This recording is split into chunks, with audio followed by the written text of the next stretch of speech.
Guys, I have no idea what's going on. Oh my gosh! That's horrible. Get away! Get away! That is terrifying. Why do you look like that? And how did you do that? Hello, Alice. I do not like that at all. I do not like it. Please stop. I'm already coming for here. your soul, No, Alice. sir. No, thank For your you. soul. Follow me Guys, to my he wouldn't mansion. show me his screen Alice. until now, and it's horrid. Ah. How did your head look like that? I don't understand. Ah. Why is your head so small? Slender Man is slender. You're not gonna do the whole show like this. Slender Man. You're not doing the whole show like this. Like what? No. That's not okay. There's no way your kids saw you like that.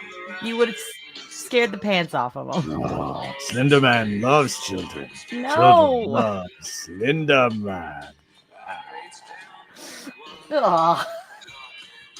You guys, we're gonna have to come back. You know, he can do this episode by himself. Ah. How are you gonna scroll with those hands? Ah. Slender hands. Good scrolling.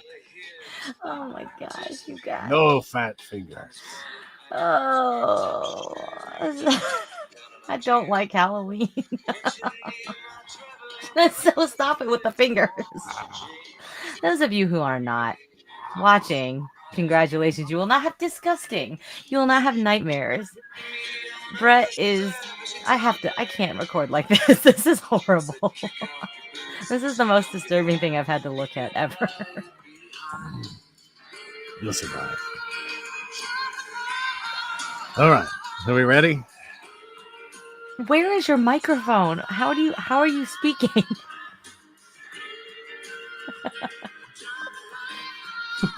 Are you gonna take that off?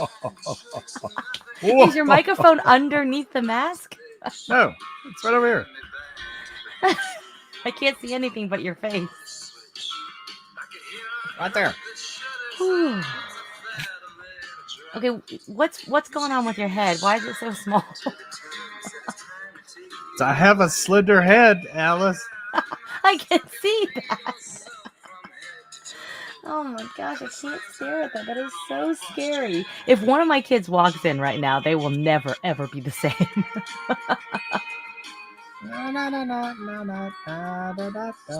All right. Where are you? Yeah, where are your headphones? How are you hearing this? The power of the spirits.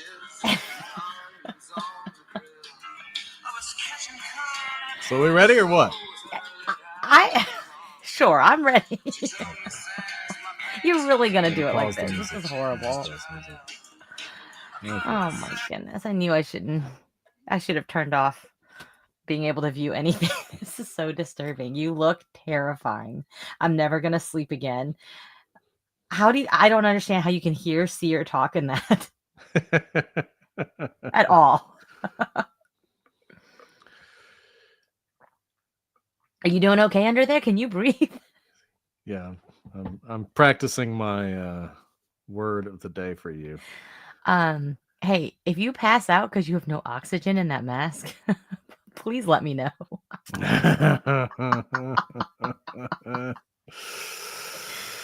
All right, you ready? I'm ready. Okay, here we go. You guys, real quick, just to give you a comparison, I'm gonna make you be in that mask as long as possible. It was like fall festival at our little, preschool today, and you know what I dressed up as? A princess with a crown. Not this. Amazing. What are you doing? I can't see any expression. This is horrible. I'm leaning back and relaxing while you tell your story. I'm done. Let's get this over with. All right, here we go. Okay. Okay.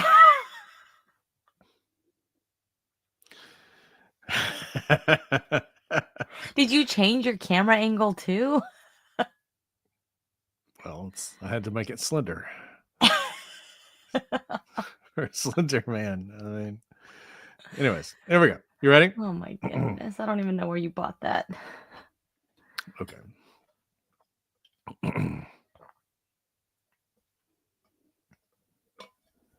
Okay.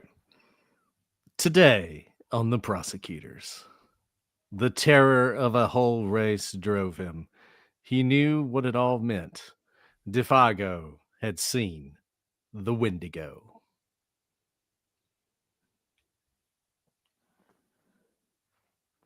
You ready? I can't look at the screen.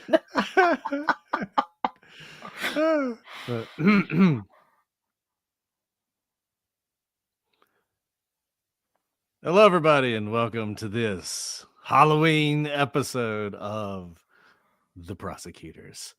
I'm Brett, and I'm joined, as always, by my Zeye Gazid Norwegian Wagon co-host, Alice.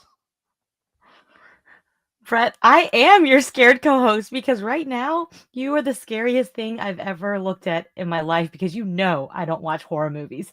So you dressed as Slender Man is the scariest thing I've ever seen in my life. I don't know what you're talking about, Alice. This is how I always look. What do you mean? If you really looked like that, it would be unlovable. I'm sorry. That's cruel. Well, then it's appropriate. The phrase I attempted, which I'm told might have actually been okay, is the Ojibwe 2 words for my scared. I'm gonna say co-host. I think normally it means friends, but we're gonna go with co-host, Alice. And Alice is scared today, aren't you, Alice?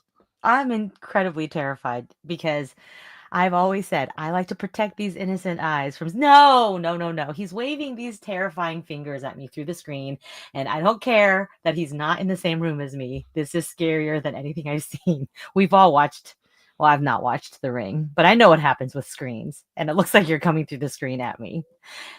And can I just say, your commitment to this is quite commendable. I'm going to make this episode. Oh, I see what you did there.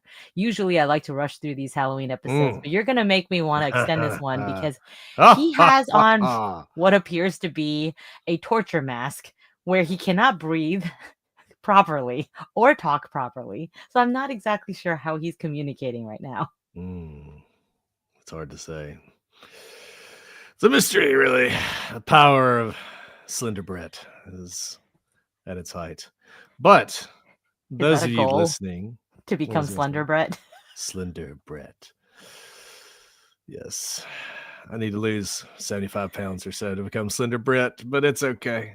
I'll take it.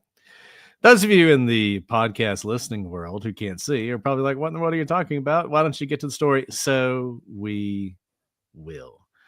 And this is a awesome piece of folklore that we're going to talk about today. I will say a lot of the sources are several hundred years old. So there will be times where some of the language is definitely outdated and offensive, but we're just reading to you what they say. So go with it. But we are talking about the Wendigo, one of the most famous. I don't know. Some people would call it a cryptid. I would not call it a cryptid. I would call it a spirit. And I think that is a more accurate description of it. In the darkest recesses of the folklore of the Cree and Ojibwe people of the upper United States and Canada, there are whispers of something lurking in the North Woods. And not Slender Man in his Wisconsin mansion. No, not a monster or an unknown beast. Nothing so prosaic. Nothing so easy to kill. No, this is a spirit that can possess the unwitting, not only driving them mad, but imbuing them with an insatiable hunger for human flesh. This is the Wendigo. And for as long as anyone can remember, Algonquin-speaking people have feared the spirit of the Wendigo. It is the spirit of the cold, of winter, of famine, depicted as a gaunt, starving creature with sunken eyes, ashen skin, and the smell of death and decomposition. The Wendigo is possessed by a hunger that can never be satisfied, no matter what it eats, no matter how many people it eats. It is always hungry, always hunting. But as horrifying as Brett looks to me right now, and as horrifying as the Wendigo may sound, if the Wendigo were just another supernatural creature, maybe it would have been forgotten. But the scariest part of the Wendigo is that it has the power to possess humans, turning them to its will. They may retain their thoughts, their consciousness, but they are slaves in their own bodies, controlled by a creature that forces them to consume everyone around them, even the ones they love. The first Western account of a Wendigo comes from the report of a Jesuit missionary, Paul Lejeune, who lived among the Algonquin people in North Quebec in 1636. In 1661, Jesuits would make the following report concerning the Wendigo. What caused us greater concern was the news that met us upon entering the lake, namely, that the men deputed by our conductor for the purpose of summoning the nations to the North Sea and assigning them a rendezvous where they were to await our coming, had met their death the previous winter in a very strange manner. Those poor men, according to the report given us, were seized with an ailment unknown to us, but not very unusual among the people we were seeking. They are afflicted with neither lunacy, hypochondria, nor frenzy, but have a combination of all these species of disease, which affects their imaginations and causes them a more than canine hunger. This makes them so ravenous for human flesh that they pounce upon women, children, and even upon men, like veritable werewolves, and devour them voraciously, without being able to appease or glut their appetite, ever seeking fresh prey, and the more greedily, the more they eat. This ailment attacked our deputies, and as death is the sole remedy among these simple people for checking such acts of murder, they were slain in order to stay the course of their madness. This news might well have arrested our journey if our belief in it had been as strong as the assurance we received of its truth. I just want to note, Alice, I feel as though you're intimidated by the visuals that we're doing during this recording. I just want to note my kids are watching this and they're fine. No, And they're they're like not. 6 and 4. So They are not watching this. you need to toughen up. Much like My sweet little Brett children. This is the scariest thing I've ever seen. This is not normal. come live with Aunt Alice because this is not normal. You are welcome in my home. Well, in any event, I think this is a really interesting report. Number one, it's always interesting to hear someone talking going on 400 years ago about, I guess 400 years ago, right? Yeah, 400, almost 400 years ago about something like this. It's also always interesting to see people from other cultures attempt to explain something in a way they understand. So they're comparing it to werewolves, right? So like a creature from Western European folklore, this spirit who often is thought of as taking control of people, and then they lose control themselves, particularly during a full moon. And so you have a similar thing here. They're basically saying this is much like that. You have this spirit that takes hold of people, and much like with a werewolf, the only solution is to kill the person. In the modern folklore, you have to shoot a werewolf with a silver bullet. I don't know where that came from, but nevertheless, so and as we're going to see, there were certain ways that it was thought of that you had to deal with a Wendigo. And this is a really interesting report, but frankly, 400 years ago, when you had people traveling around talking about things they were seeing, you got wild reports all the time. People like to make everything seem more exotic. They often would take the very real religious, spiritual beliefs of the natives that they encountered and then turn it into something far more spooky, right? But in this case, this is a story that doesn't go away. This is not one report in a missionary's journal. No, there are many accounts of Wendigos, and we are going to go through several of those accounts now. You okay there? I just can't get over this. You're so committed to this that you're gonna stay in costume. I don't know what you're talking about. I'm just sitting here. I don't know what you're seeing. Maybe your camera's messed up or something. Do I need to help you fix Put it? that finger away. Is there anything I can do? Are you really there? Is that a puppet? Is this AI? Stop it. All right, so let's go to 1767. Alexander Henry. Now, I'll tell you what, researching this, I didn't realize all these people existed and who they were. There's some really interesting people who talked about the Wendigo. So Alexander Henry, this is from 1767. He's a Canadian author, explorer. He's also an adopted member of the Ojibwe tribe. An interesting little side note for those of you who are into like Titanic lore, he is the man who got John Jacob Astor the first into the fur trade. And the fur trade was how the Astors made their money. I mean, basically, the Astors, they went over to Canada. They started this fur trade. They opened a fur trading post in London, and they made a ton of money. And then they parlayed that into other industries. And by John Jacob Astor IV, he's one of the richest men in the world, and he's traveling on the Titanic and famously died on the Titanic because he refused to use his money to get a position on a lifeboat. So, good for him. Doesn't really have anything to do with this, but fine. I talk about it anyways. So he's a really interesting guy. He had the trust of the natives. They were big fans of him. They helped him discover sort of the best fur routes, which is one way he was able to make Astor so successful. And they would talk to him about the Wendigo. And he actually wrote of an encounter with a Wendigo. And he described the Ojibwe man who was a captive in his own tribe as gaunt and pale from lack of food. But it was not that his jailers would not give him food. In fact, they regularly offered him meat, but he always refused it because he didn't want just any meat. It had turned out that during an earlier famine, he'd killed and eaten 4 of his relatives. And it was believed by many native tribes that once a person ate human flesh, they would never be satisfied with any other.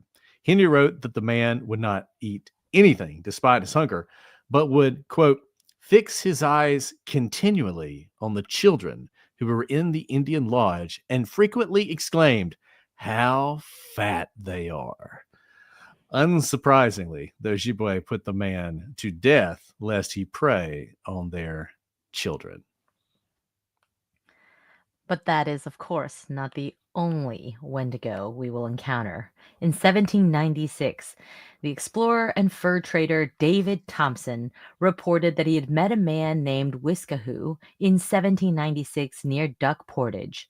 The man, a Cree, would, when he'd been drinking, say, "Nwitikoen," over and over again. This meant, "I am a Wendigo" in the Cree language. Wiskahoo, over time, Wiskahoo had survived a famine before, and it was speculated that he had engaged in cannibalism to do so. Over time, Wiskahoo grew more and more paranoid, and his fear that he would transform into a Wendigo grew, as did his rants about the subject. 3 years after Thompson met him, his Cree brethren executed him, out of fear that he was a danger to the community.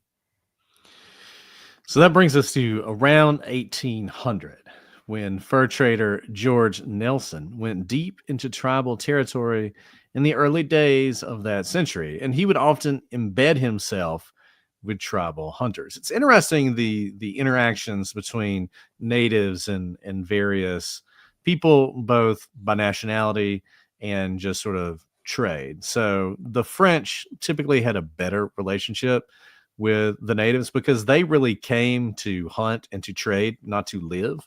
So you can imagine it's like, okay, coming in, gonna hunt, we'll trade, You give us some stuff, we'll give you some stuff, you'll move on.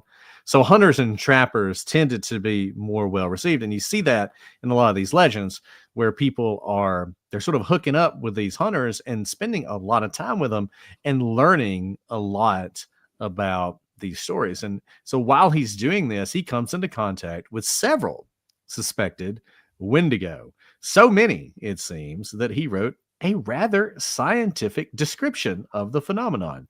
And this is really the first, I think, quasi scientific description of this, which will become more and more standardized, as you'll see as we go on. This is what he said, quote, I look upon this as a sort of mania, fever, a distemper of the brain. Their eyes, for I have seen people who are thus perplexed, are wild and uncommonly clear. They seem as if they glistened. It seems to me to lodge in the head. They are generally rational, except at short, sudden intervals when the paroxysm sees them. They're morions. I don't know what that is. Okay, their morions then are various and diametrically contrary at one rhyme to what they are the next moment. Sullen, thoughtful, wild look, and perfectly mute, staring in sudden convulsions, wild, incoherent, and extravagant in language. Thompson wrote that Wendigo were so common among the Lac L'Orange Cree that they have such a dread and horror of this that it is constantly in their minds. It was not uncommon for hunters to have pacts amongst themselves, that their companions would execute them at the first sign that they had become compromised by the Wendigo. So there we have almost like a medical description and much more about the mind. And even so, it was so terrifying that people at the first sign said, end me, lest I rain terror. And this is an aside, but I had the honor of joining Jason Blair on his podcast, Silver Linings Handbook. And we talked about, he didn't know we were going to do the Wendigo, but we actually talked about the Wendigo in a lot of depth. So if you enjoy this conversation and you want to hear more, check that out. It was a great interview. I always enjoy joining him. And we talked about some of the monsters that exist in various cultures. And this was one that we addressed. Then it brings us to 1879. Northwest Mounted Police Surgeon John Kitts observed a suspected Wendigo in confinement at Fort Walsh, Alberta. He wrote, within the last 2 years, we have had the care of 2 lunatics. The first was an old squaw, somewhat inclined to cannibalism. She was completely maniacal and very difficult to manage. Her filthy habits infected the squad room to such an extent that she had to be removed to a small building by herself. Now, these are just a few examples of the many, many stories and legends of Wendigos in the Great North. But while these stories are somewhat fractured and speculative, that was not always the case, as we're about to see. So there are many, many stories of the Wendigo, but there are 2 stories that are the most detailed and in some ways the most modern, and they have depth that some of these other stories lack. So we definitely wanted to get into these, and we're going to start in December of 1879. On December 20th, 1879, the first legal hanging in Alberta, Canada was carried out. But how it came to be is one of the strangest stories in Canadian history. So in the early 1870s, a Cree man named Swift Runner went to work for the Northwest Mounted Police. Had Mounties even back then, you know. Some of these Mounties do a better job investigating than some you're going to see in later decades. So the Mounties paid Swift Runner in whiskey as well as money, and that was unfortunate because he developed a taste for it that he could not control. After several drunken benders, during which Swift Runner exhibited more than a little tendency for violence, he was eventually dismissed by the mounted police from their service and sent back to his tribe. But the Cree were, when he returned to them, they didn't find the same man that he'd been when he left. The alcohol was a problem. It was still a problem. So was the violence. And it wasn't long till Swift Runner, along with his wife, her mother, and his 6 children, were expelled from the tribe as well. Now, the family moved into the wilderness at the worst possible time. It was the winter of 1878 to 79, and it was a harsh one. Wild game seemed to disappear, either hunted to local extinction by others or wise enough to stay in their den. The family of Swift Runner were forced to face this hardship without a store of supplies to sustain them. And so, when the winter came and went, and Swift Runner returned to his tribe, seemingly no worse for the wear and maybe even a little plumper than the last time they saw him, they were suspicious because, strangely, he was bereft of his family. People had questions. Swift Runner said that his family had either starved, committed suicide, or wandered off.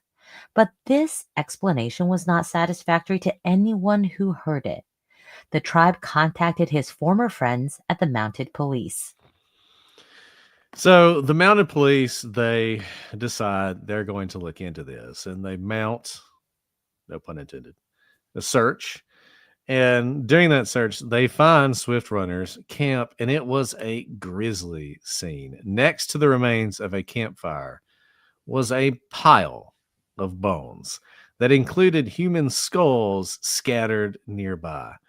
And not only were there bones, but the bones were cracked and hollow. Swift Runner had even sucked the marrow from the remains. So he was confronted with this evidence, and he immediately confessed. He said that his eldest son had died during a famine, and that this had served as a catalyst for him.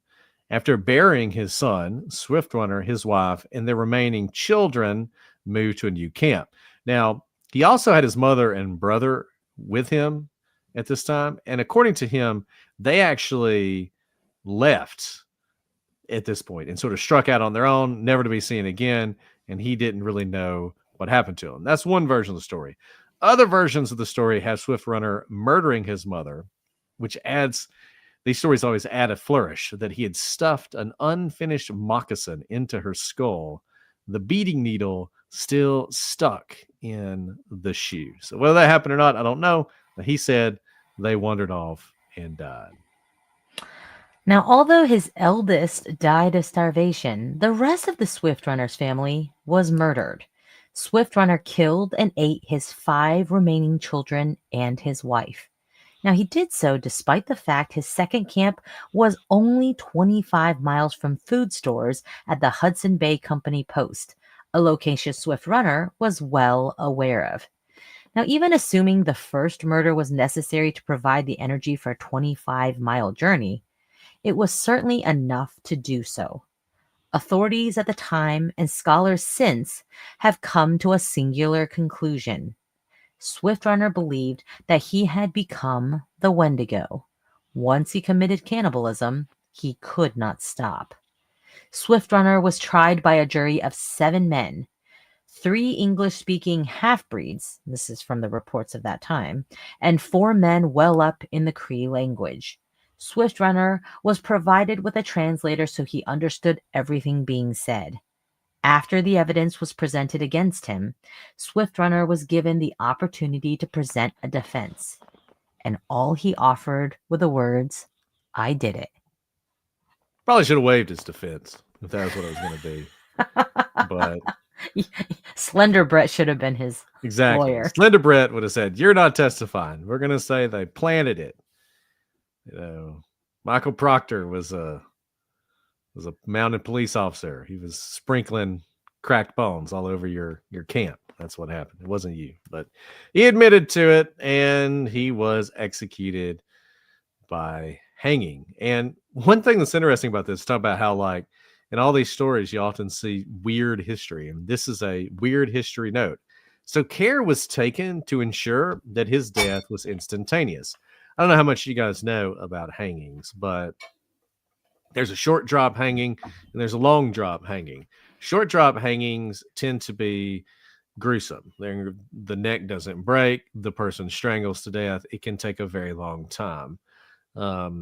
This famously, most of the Nazi executions after Normandy were supposed to be long drops, but the executioner accidentally messed up and they all essentially strangled to death. And so, don't know if that was intentional or not. But in this case, they really wanted this to be a long drop hanging, which breaks the neck and causes death instantaneously.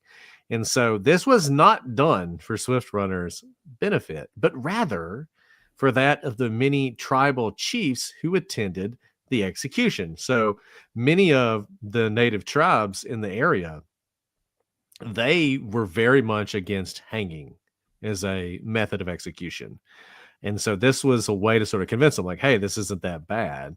And they were all very impressed by it and said as much. And after seeing how efficient the hanging was, they actually abandoned their objections. And an American who was there for the hanging, who had seen many hangings before, actually was quoted as saying it was the prettiest hanging he'd ever seen. So there you go. Okay, so that is the story of Swift Runner. And that takes us to the early 1900s, so into the last century. And this story will answer the question for us, what do you do when you find a Wendigo? As we said earlier, there is only one thing to do. You kill them. And no one in the great white north was more adept at hunting and defeating Wendigos than Jack Fiddler. In Cree, his name was... I practiced this one, but we're going to see how this goes. Zawano Gizigo Gabwa, or He Who Stands in the Southern Sky. For obvious reasons, we're going to call him Jack. No, I want you to keep saying his name, dressed as that. Well, you're next. So you're the one. You got it. Okay, Jack. Jack it is. Yeah. Jack it is. You're right. Jack. Jack is a much better nickname. So Jack was the chief of the Cree Sucker clan, located in what is now northwestern Ontario. Jack was not only a chief, he was a shaman, and he became famous in the region for his ability to deal with Wendigos, having defeated 14 by his own count. There may have been a little grade inflation there by himself, but this included his own brother, Peter Flett. Jack was often called to the scene of a Wendigo manifestation by the family of the afflicted, and though he had occasionally been begged by the Wendigo itself to put it out of its misery, there can be little doubt that Jack killed 14 people who believed they were Wendigos, a euthanization he would have described as an act of mercy. I think this is really interesting because, this, as we said earlier, this is a real thing. The Wendigo is a real thing, at least to the extent that the people alive at the time believed in it so deeply that they could come to believe that they were possessed by Wendigos, and they would have this insatiable desire for the flesh of other people. And it wasn't, like the witch scares, for instance. We talked about in one of our Halloween episodes, the witch trials in Salem, Massachusetts. And one of the reasons those happened, I mean, we talked about all sorts of reasons they happened. One of the reasons was property. A lot of those people owned property that various people wanted. And one way to get it was you accuse somebody of being a witch, you take their property, you kill them, and then you can do whatever you want to with it, right? So,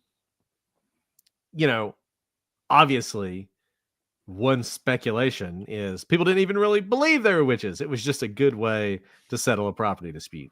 That is not what's happening here. This is not someone's worst enemy is saying, hey, that guy's a Wendigo. You need to go hunt him down.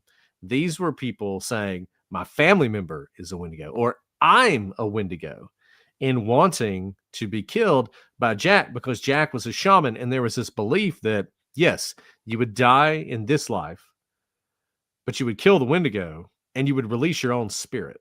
Your spirit would be released. You would not be condemned to being a Wendigo your whole life. And so this is one of the reasons that you see this going on, even at this sort of late hour, you might think.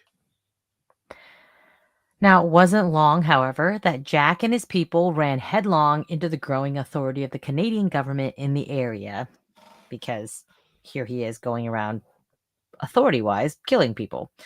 By the early 20th century, almost all the indigenous people in Canada, and indeed in all of North America, had been assimilated, converted to Christianity, and submitted to Western governments. Jack resisted this effort, and the Sucker people remained independent, living according to their traditional beliefs. It would be the Wendigo that provided the means for the central government to break the Sucker people. And this is a really interesting aspect of this story that, if you've heard it before, I don't know has really been focused on, because it's a great story for a Halloween episode talking about the Wendigo, which is what we're doing now. And it's really interesting that he's like a Wendigo hunter. And you could imagine making a movie out of this. It would be a really good movie, right? But there is this political aspect to this as well. Like, why is it that all of a sudden the Canadian government is saying, hey, we need to do something about this, right? Well, it just so happens that he's the leader of this tribe that is remaining independent, that's refusing to become a part of or to submit to the Canadian government. And you got to wonder, if they had submitted, if they'd said, sure, we will assimilate, we'll convert to your religion, we'll pay your taxes or whatever they want them to do, if all of a sudden the Canadians wouldn't care so much about the whole Wendigo thing. They'd be fine with that, right? But because they wouldn't, then this becomes the pressure point that they can use. And that's exactly what happens. So the Canadian Mounted Police, they learn about Jack's actions against these supposed Wendigo, and they descend on the tribe. And they tell Jack, hey, you're going to be arrested. Well, Jack tells them, you're not going to have all you killed, right? It's like, there's like 5 of you, all those people behind me, like they're armed. Like, I don't have to go with you. But to prevent bloodshed, he agrees to allow himself to be arrested. So they actually arrest him and his brother, Joseph. And they charge both of them with murdering Joseph's daughter-in-law. So his son, the woman his son had married, it was believed by him and by the rest of the tribe and by her that she had become a Wendigo the winter before. So the story became a national sensation, with Jack accused of devil worship and sacrificing his family to dark gods. And look, if you go to newspapers.com, if you've got a subscription there, and you type in, Cree, Jack, Wendigo, stories from all over Canada and indeed all over the United States will come up. And you can read stories about this case and about this eventual trial. Now, the problem is it would quickly become clear that these guys are not going to get a fair trial, because once again, we have a combination of a native lore that people are calling devil worship. The fact that arresting them or executing them is sort of critical to sort of the political ends. So they're not going to get a fair trial. So facing certain death, Jack takes matters into his own hands. He actually escapes from the prison and hangs himself in a nearby forest. He was at the time supposedly 87 years old, though his age is disputed, and you'll get different ages from different sources. Now, Joseph would proceed to trial. And it was interesting because, as we said before, trappers and traders are still working with the native people. They are friends with them. And many of those people, probably in a rather difficult situation and not a popular thing to do, showed up to testify on behalf of Joseph. And they argued, look, whatever happened here, this wasn't malice. This was something that they believed deeply to be real, and would even say, look, I've seen it. I've seen people who believe they're Wendigos to the core of their being. As one man put it, of one thing I am certain, The Indians are not guilty of bloodlust in their relationships to members of their own tribes. My experience covering a period of 12 years has led me to infer that the majority of Indians are actuated by a more genuine love for friends and relatives than white people are. This was one of the people who testified on his behalf. Now, you can imagine that probably didn't go very far in front of the jury that was assembled to decide this case. And the evidence. Evidence. I'm not the one with a mask in front of my microphone. I think there's a poll still going about whether you're a puppet or not. We'll see at the end. No hands. I am very intentionally covering your face with my outline notes. No, stop it. The evidence against him was unreliable and contradictory, but it didn't matter. Joseph was convicted. So scant was the evidence of his guilt, however, that an appeal vacated his conviction and ordered his release. That order arrived 3 days after Joseph's death in 1909. With Jack and Joseph dead, the people of the Sucker clan had no choice but to submit to Canadian authority. Robert Fiddler, Jack's son and now chief of the tribe, signed the treaty that placed them on the Deer and Sandy Lake reserves, where the tribe remains to this day.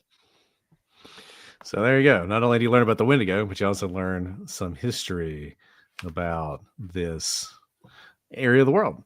Okay, so let's talk a little bit about the Wendigo and what it means and how it came to be. So there's really interesting, as I said, this is a deeply felt belief by the people of really the Algonquin people in general. And during times of famine, the Ojibwe would perform the Wendigo Kanshimowan, which is an elaborate dance complete with drums, backwards dancing, and elaborate deer skull masks with antlers. According to Unveiling the Wendigo Kanshimowan, a Native American tradition, the last such ceremony was performed many years ago, but within the living memory of tribal members still alive today. And the purpose of the ceremony was to remind the tribe of the danger of the Wendigo during times of famine and to reinforce the taboo against consuming human flesh. And at least some forms of the word Wendigo, in particular Wintikoa, mean owl in the Algonquin language, which I thought was interesting. Not Ojibwe, as I learned from talking to Sophie. The word for owl sounds like an owl, which I thought was it's like a hooting sound. It's pretty cool. Anyways. Oh, it does. I love that. So another unusual aspect to discuss, of course, we've already kind of touched upon it, and many of you may be thinking it, and that's Wendigo psychosis. To this day, Wendigo psychosis remains a recognized psychological disorder. According to the National Institute of Health, Wendigo psychosis, quote, is a fascinating and an enigmatic culture-bound syndrome rooted in the mythologies of Algonquin-speaking tribes, particularly those in the northern regions of North America. This phenomenon is marked by an overwhelming belief and illusion that individuals are transforming into Wendigos, malevolent spirits driven by an insatiable desire for human flesh. Now, this psychosis is marked by symptoms like, quote, paranoia, anxiety, and cannibalistic urges. Although prevalent in the 18th and 19th centuries and before, the psychosis has all but disappeared in the last century. Scientists believe that this is related to a decrease in both the threat of famine and in the cultural focus on the fear of becoming a Wendigo. And you can imagine how powerful the idea of a Wendigo is in times of famine. You know, it's this whole notion of don't be selfish, don't be greedy, don't take what you shouldn't take, don't murder people and eat them, right? These are important things when you're living a life that's right on the knife's edge, where you're having to hunt to survive. And when the game is scarce or there's some sort of problem, things can get very difficult and everyone has to make sacrifices. And you know how it is. Whenever people have to make sacrifices, there are always people who don't want to make sacrifices. And sometimes, you know, you need a hammer, you know, you need some what's the you got the Carrot stick. carrot and stick, exactly. So the stick is Wendigo. Like you're going to become a Wendigo, and so really beating this into people's minds was important. But the irony is, did the focus on it, did pushing it so hard make people believe they actually were Wendigos when a famine happened? Did it create Wendigos instead of preventing them? It's a fascinating area of sort of psychology and the study of different cultures. It's just it's a really cool thing. I mean, it's become, and I mean, we're all guilty of this to a certain extent, but it's become one of those things that's like, oh, we scare each other with it, right? Oh, it's scary. Oh, let's make a movie about it, write a book about it, right? But it's so much deeper than that. And I hope you've seen that as we've sort of gone through some of this. So let's talk about the dreams. So I think this is amazing. So some of the Cree people interviewed by various scholars discussed Wendigo dreams, in which the sleeper would be tempted to become a Wendigo. And if they succumbed in their dreams, they would inevitably succumb in real life as well. Here's how one Lalacrange Cree described one of these dreams. And I'm going to read it to you, and it's a little bit long, but I think you'll agree it's worth hearing. Okay. Those who at any future period are to become cannibals thus dream of them after the things usually in all dreams. And here's what he said, quote, I was invited by the North Spirit to partake of a feast of ducks, the most beautiful I had seen and well cooked. The dish was set before me. I sat too. A stranger by me touched me with his elbow and said, eat now, eat not thou of that. Look into my dish. Behold, that which I had taken for the wing of a duck was the arm of a child. Ha, what a narrow escape, said I. Then he took me into another room and gave me the most excellent meat, the most delicious in appearance I had ever seen. I would not eat it. I discovered it was the flesh of Indians, thus served up to me. He took me into a third room and gave me tongues.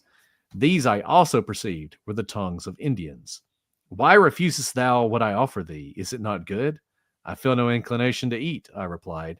Then he took me in a fourth room where fine, beautiful hearts were served up, and I was desired to eat, but I perceived it was still the same. I therefore refused. Then he said, it is well done. Thou hast done well. Ha! Had I unfortunately eaten of this, then I would have become a cannibal in addition to all my other misfortunes. Those, and this goes on to say, those who eat at these feasts are frequently, but not universally, told thus, and here's the quote, this is a sign to thee that one day thou shalt become a cannibal and feed on the flesh of thy fellows. When thou shalt see children play with and eat ice or snow in the tent, say, my time is near, for then shalt soon eat Indian flesh. And so this notion, they're playing with ice or snow, and they're eating ice and snow because they don't have anything else, right? So this is a time of famine. And yeah, these people who have these dreams and now they see it, and it's one of those things. It becomes a self-fulfilling prophecy. They see it and they believe it to be true. As I said, I've talked about this in other places. The first book I wrote, those of you who know, I write novels. The first book I ever wrote, the first story, it was actually about a Wendigo. So check it out. It's called That Which Should Not Be. Check it out. Let me know what you think, whether you like it or not. I thought that was pretty good, but I'm biased. So we always watch a movie to go along with these, and this Halloween is no different. There's a movie called Don't Say Its Name, which we've already messed that up. Oh, well. But Don't Say Its Name. It's actually by a Cree director, and supposedly is one of the best movies about a Wendigo spirit. So we're going to check that out. Friday night is actually Halloween, so we're not going to wait till then to watch it. So we'll figure out exactly when, but if you join the gallery, you can also, you'll see it because we will talk about it on the gallery. When we're going to watch that movie, Don't Say Its Name. You're going to love it. And Brett's going to promise to wear this costume for the entire movie. The entire movie. The entire movie. In fact, he's not going to take it off from now until November 1st. Do you want me to reveal the magic? I really do. That hand is freaking me out. You've changed your camera angle, right? Because I have changed my camera angle. Terrifying. Because, Hello. Okay. That was. Did you make that? No, I didn't make it. Are you so hot? You are bright red. I mean, it is warm and it's like heavy too. It's like, Oh my goodness. Wait. So normally your head, you've pulled up the shirt, but you would wear that I whole had pulled thing. up shirts, so because I couldn't read. Of course, Reading or so talk. this is how it actually. This is like how it's supposed to look. Okay, that's So you see through the amazing. shirt, right? That's actually amazing. But I was trying to figure out where your face was. And I was gonna do it like this the whole time, but I could not read anything. Well, I had no idea. I thought I was looking at your face the whole time. So yeah. I am very impressed, actually. And I had to keep one hand free because I can't scroll. The hand was is very freaky. Yeah. So, anyways. Yeah. Your commitment is bar none, shall I say. I try. I just have to ask, Do what did I can. Mrs. Brett, because you're only one-handed, have to like push it up and do Oh, the I couldn't have camera done any of this without Mrs. Brett. We spent like 30 minutes before we started. Getting That's this why, ready. you guys, I told him I needed an extra 15 minutes to get the kids to bed, and he was like, that's fine. Yeah, that's perfect. Is it like a helmet? Yeah, so basically you got these like it's like wearing football pads. They're blown up. Oh, So it holds up, and then it's strapped it's a around chin strap. Yeah. That is. So it sits on that my is- head. Where did you? So possibly I'm get sure that? if I were standing up and everything and walking around, it'd probably be really freaky because all the proportions would be off. Yeah. You know, No, the head if is your arms tiny. are really low. I'm just loving think about that you like can't how get it low back your up. arms are. Right. You know, in this thing. Oh, okay. That's an amazing costume. You win. You win on that one. That's great. It seemed appropriate. Wow. That's No, I can't believe you're wearing that. Yeah. I mean, I don't know if I can really stand up and you tell anything with this, but like, Oh my I god. know. You're already tall, and then it's another head above you. Yeah. And then I've got my headphones on in here too. I was wondering So- how you could hear anything. Yeah. Let's come into the bit. Oh my doubt. gosh. Well, okay. You win. This is now my new favorite costume. This is pretty amazing. You guys, he can't get this shirt to stay up now. Yeah, I'm probably gonna just take this off for the ads, which we have to record now. Oh my But- goodness. Oh, right. Well, that was fun. Well, hey, do you want to answer a question? Of We got course. plenty of I want to time. keep you in this costume as long as possible. And now that I've taken it out, it's like all like It can't stay up, I know. gotta push it over here. Stick it under your helmet. Your shirt on. Ha, ha, ha, ha. All right, let's see. That is that's awesome. I don't know. Man, that must have taken forever to set up. It'll take a little while. Okay, let's see. Review. Okay, questions. Okay, as you guys know, if you leave a 5-star review on the podcast, this podcast, or Legal Briefs, we will answer your questions at some other time. So we don't really have any Halloween questions left. So for next year, ask us some Halloween questions. Though frankly, I think we've hit all the big ones. I don't know. I mean, what are your plans, Alice? Are you going trick-or-treating this year or what? Of course, we go trick-or-treating every year. This year's a Friday, which is great. So we usually meet up with like a gaggle of kids. It's like grown every year. So we trick-or-treat with it ends up being like 30 kids. It's very fun. And the kids are just like running. It's oh my goodness. Oh, that's crazy. Now I could be the headless horseman if I do it this way. This is a Is it? crazy costume. Yeah, the headless horseman because I have no head. And How do you take it off now? I'm worried for you.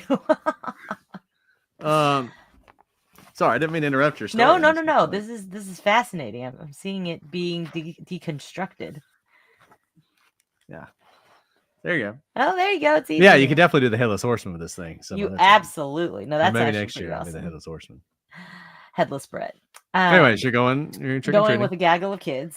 And we usually we've already been to one pumpkin patch this week, going to another one tomorrow, bunch of trunk or treats this weekend, and then today was a fall fest. That's a terrifying mask. It's even scarier up close. Usually when you see it up close, you can like, you know, decide that's terrifying. You can put it back now. um but yeah, no, it's really fun. We get started really early because it's getting dark. It like all of a sudden is getting dark really early. I know. And so we're probably going to start around 4:15, 4:30, and then get those chillins home Yeah. and then start decorating a Christmas tree. So when I was a younger man and didn't have any kids, this is the kind of time we would go like travel somewhere because Halloween's on a weekend. So in 2015, we went to Salem. I think Halloween was on a Saturday. Speaking of Headless Horseman, I really want to go to Sleepy Hollow sometime. So I don't, but I hope you have fun.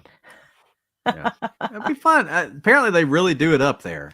They really do. It is. So if you're out there, if you live, Pennsylvania, it's in New York. New York, in the Hudson Valley. If you live in Sleepy Hollow, which it turns out David, who runs the gallery, is from Sleepy Hollow, but he doesn't live there anymore. Invite us to your house and we'll come for Halloween, maybe next year. That'd be awesome.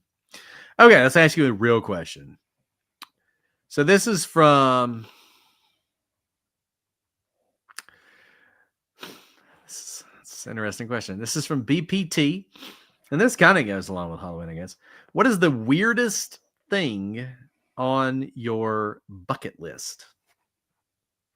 the weirdest thing. The weirdest thing on your bucket list. The weirdest thing. I don't know that I have anything. Let me just think about this because I don't have like a list. It's just like ever evolving, right? Yeah, And my bucket list I'm is interesting usually enough to have a visiting weird one. somewhere. Mine tends to be that too. Right. So now if it's not, because visiting is not that weird. You can go to lots of places. They're Used to all be great. eating whale, but I took that off. That's gross. None of it is eating anything. I don't want to eat scorpions. I don't want to eat centipedes, nothing. Not whale. So none of that. Let me think. I have no desire to learn how to fly a plane. Yeah, I've already skydived. That's not weird. But I also never want to do it again. I'd like to go to. I mean, I don't know if going to Chernobyl was weird. If that's weird very weird, and also not something on my bucket list. So I definitely wanted to do that. I'd like to go to North Korea. Like I like traveling to weird places. So maybe that's a weird thing. I was supposed to go to North Korea a while ago, but I didn't go. And now I feel like they'd probably just arrest me. And they would 100% arrest you. Do not go. I should have gone when I had the opportunity because I don't think they would have arrested me then. So I will say I've probably done a lot of things that were on my wildest dreams, would never be a thing. It wouldn't be on my bucket list. And it all has to do with this podcast. Everything about this podcast would fall into that category of like never expected. But if you were like, hey, would you like to maybe do like hundreds of episodes with your best friend that like millions would hear and maybe even like do a couple documentaries, I'd be like, yeah, sure, why not? That sounds great. But I'm never gonna do it. While he's dressed as Slender Man. Okay, let's see. All right, there's a good one. This is a great one. Okay. This is from MT Melanie. If you could be on any reality show as a contestant, which one would you choose? American Ninja Warrior. Hands down. Awesome. Hands down. Now, by picking that, does that mean I could do it? Like, are we building that into? I will say this. There's 0% chance I could even get past running up the wall. So it's not that because people set aside like years to train for it. If that were my job, I would love for that to be like, look, guys, I got to stop being a lawyer because I need to train full time to be an American Ninja Warrior and then to compete. So I don't want to compete today. They have a warp wall at that place we go with the kids. Yeah. I think about it it's way every time taller our than I thought kids it'd run be. up that No, no. wall. I think about like, no, I don't want to just compete on it. I want to take a year and like that's the thing I do because they like build courses for them and they get like these really Yeah. good trainers. Wouldn't that be an awesome way to spend your year? See, I would want to do. There's that. Now I can't remember the name of it, but someone will remember the name of it. It's actually the one where you and a teammate travel around the world. It's like a race, the great race, the great something race. The Amazing Race, maybe the Amazing Race. Yes, yes. I always that's thought that would be fun because it's like travel and game show all tied together. So I don't know. I think that'd be a fun one. All right, guys. Well, another Halloween has come and went. I hope you guys have enjoyed this episode. We tried to bring you one that was both spooky and educational at the same time. Let us know what you think. We're always looking for new ideas about what to cover on Halloween. So come up with some spooky ones for Alice next year. Shoot us your thoughts, and we will do the best we can. Shoot us an email at prosecutorspod@gmail.com with anything you want to hear, at prosecutorspod for all your social media. Join us on Twitter, on Facebook, on the gallery. Listen to our other podcasts, Legal Briefs. If you just can't get enough of us, there's always more somewhere, right? And if you want to see me occasionally dress up like Slender Man for most of the episode, join our Patreon and become a patron of our Patreon for as little as, how many is that, Alice? $3. 3 slender fingers. $3 slender dollars a month, or you can get the episodes early and ad free, even if you don't want to watch us record them. All right, Alice. Well, this has been fun as always. But what's ironic is next week's episode way worse than most of our Halloween episodes. I was gonna say way scarier. way worse. I'll give you a hint. Oink, oink, oink. That's all I got for you. So check it out. We'll see you next week. But until then, happy Halloween. I'm Brett. And I'm Alice. And we are the Prosecutors.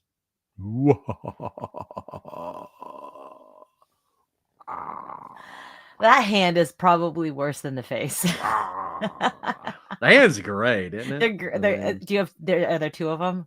Yeah, there's another It's one. horrible. Every time you wave your fingers, I would lose my spot in my notes. Unfortunately, they're not those fancy slender fingers that you can use on a computer touchpad.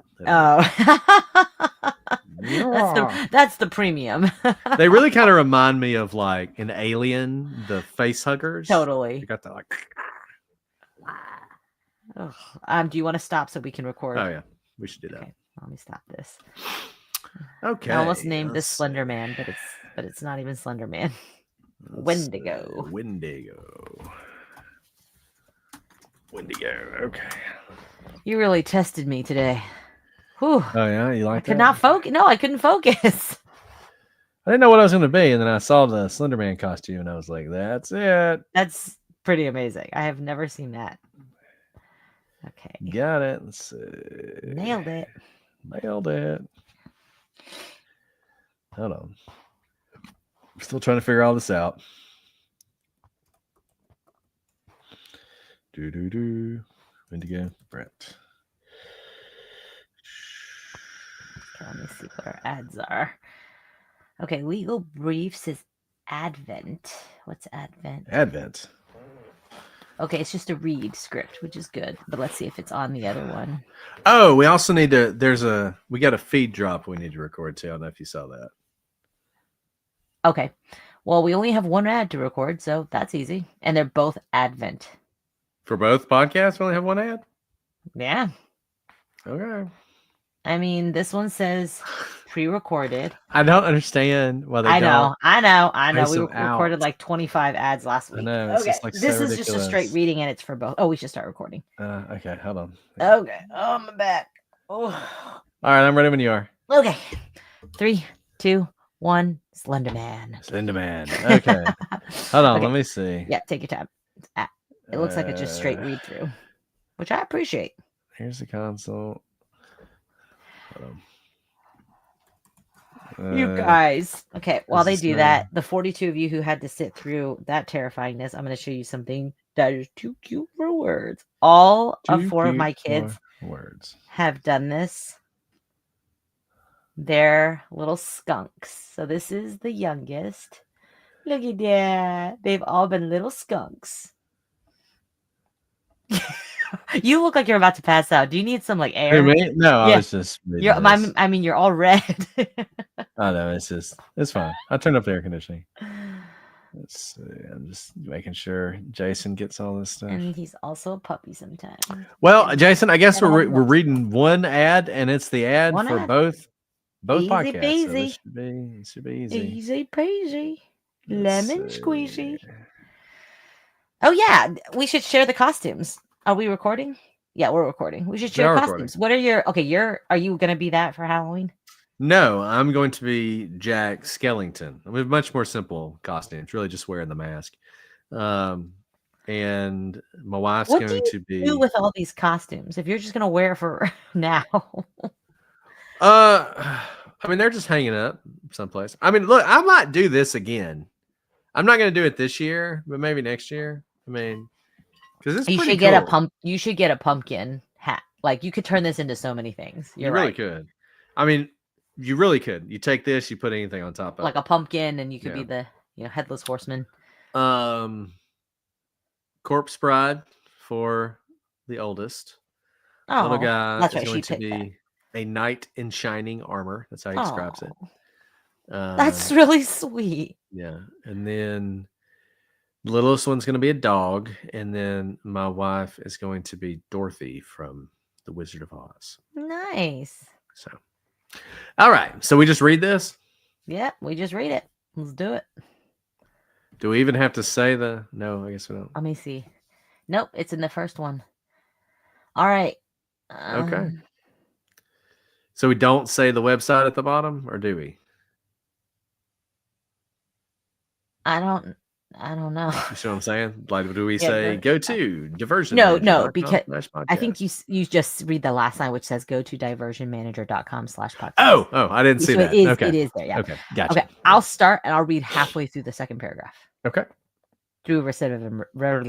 I can't say it. Okay. Automate your alternative resolution program with Diversion Manager. Diversion Manager is a proven web-based software platform that automates and manages diversion programs. The platform benefits prosecutors' offices and communities by quickly disposing of system clogging, low-level crimes, holding participants accountable while providing them with a second chance. Diversion Manager is used by over 600 agencies across the U.S. and provides over 30 online behavior changing courses addressing a wide variety of traffic and misdemeanor violations and has been shown to lower recidivism. I knew that was going to happen. Yep. And has been shown to lower recidivism rates. Diversion Manager's advanced workflow automates screening, communication, and disposition, eliminating manual steps. It manages processes including registration, fee handling, and document upload/verification, increasing productivity. Your office can dispose of hundreds of cases in a matter of minutes rather than days. If you need the support of our fully functional platform, which can be configured to accommodate the automation and management of alternative programs with advanced workflow, communication, reporting, and integration with your case management system, then you need Diversion Manager. Go to diversionmanager.com/podcast to learn more and to schedule a demonstration of our fully functional platform. This is a very specific product. I know, and I'm not, it's like not for the common people, it's for like agencies. I mean, we do have some prosecutors' offices who listen to our podcast. We do. I don't know if we have enough that you want to necessarily advertise I this. feel like maybe you do better by calling prosecutor offices. It's okay. It's okay. Good luck, fine. Diversion. We're happy to have them. Yeah, I'm very happy to have them. programs. You should do it. You need to get if that. you have access to a prosecutor's office, you should get Diversion. You should tell them. Diversion management or whatever it's called. Anyways. Oh my goodness. Okay. Well, Okay, that well, was easy. Easy. Okay. Yep. This is why we tell you kids the podcasting industry is in trouble. I know, right? Okay, let's stop this. I know. Stop recording that one. We're done with diversion. Okay. Okay. We have to do a live drop feed. Do I have to We say do. something? Do a Hold feed on, drop. one We do. second. We have to do an intro and an outro. Hold All right. on. What date is this? It's 10? from Alistair. So if you look, What? if, the feed drop's from Alistair when you're Okay. looking for it. 10:27. 10:27. 25. Brett. I know. Very specific. Very, very specific. Could not be more specific, in fact. They're like very niche market. Hopefully, if they sell one, it's like for a lot of money. It's like awesome. Okay, hold on, Alistair. Okay, let's see. Okay, crimes of feed drop. Okay, here's the intro and copy. Great. Okay, let's start a new recording. Yeah, we need to start a new recording. Okay, whenever you're ready. Okay, I'm ready when you are. 3, 2, 1. Slenderman. Slenderman. And Jason, on this one, I'll forward you the thing if you can put it together really as soon as possible. I'll send it to them. So this should probably be our priority. Is this one? If I can find the actual, what did I do with the? I guess I closed that. Anyways, okay, hold on one second. Okay, let's see. Okay, just so you know, the name is Deanna Roga. And Roga? Corinne Vienne. Sorry. Vienne. Right. Deanna Roga. Oh, okay. Deanna Roga and Corinne Vienne. Vienne. So like rising action there. Vienne. Okay. Why don't you do the first paragraph? I'll do the first paragraph. So you do. I'll do the first 2 paragraphs. You do the second 2 paragraphs. I was going to say you do the first 3, and I'll do the rest of the intro and the outro. Perfect. How's that sound? That sounds great. Okay, here we go. Hey everyone, it's Brett and Alice. If you're loving The Prosecutors, you need to check out Crimes of, the newest show from Crime House Studios. It's hosted by Sabrina Deanna Roga and Corinne Vienne of 2 Girls, 1 Ghost. And Corinne was also behind one of the biggest podcasts of 2025, Blink. Now they're bringing you Crimes of, a weekly true crime anthology series that explores a new theme each season, from crimes of the paranormal, unsolved murders, celebrity downfalls, and more. For their last season, For their first season, Sabrina and Corinne are diving into crimes of infamy, the real-life true crime events behind Hollywood's most iconic horror villains, from cult classics to massive franchises. We're excited to share a special preview of Crimes of with you now. If you like what you hear, follow Crimes of on Apple Podcasts, Spotify, Amazon Music, or wherever you listen so you can get even more. We'll also include a link to the show in the description of this episode. Here it is now. Okay, and now the outro. Follow Crimes of, a Crime House original now. New episodes release every Tuesday. Again, that's Crimes of. Click the link in this episode description to listen now or follow on Apple Podcasts, Spotify, Amazon Music, or wherever you listen to podcasts. Jason, it looks like we don't actually have the drop yet. We don't have so just record this and I guess leave a space in the middle and send it to Alistair and he'll stick it in there, I guess. Because I think that's what he said. Yeah. All right. I'm going to stop that. Okay. This is Crimes of feed drop.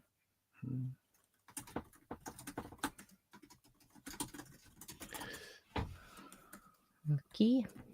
Whenever I type, I find the MacBooks typing clicks very satisfying. I like the MacBook in a lot of ways. It just feels like solid. Better. It feels solid, you know. All right, I'll upload all those. All right, uploaded as well. Okay. All right, guys. Well, this was fun as always. I hope you enjoyed it. And, we'll check you later. Happy Halloween. Happy Halloween. I'm sure we'll be back next week with something. Right? We're recording next week, right? Why wouldn't we? I'm here. Ryan You're the is. one who always likes to travel for Halloween. That's true, but I won't be gone until actual Halloween. So we're good. All right, guys. Love you, minute. We'll see you later. Bye.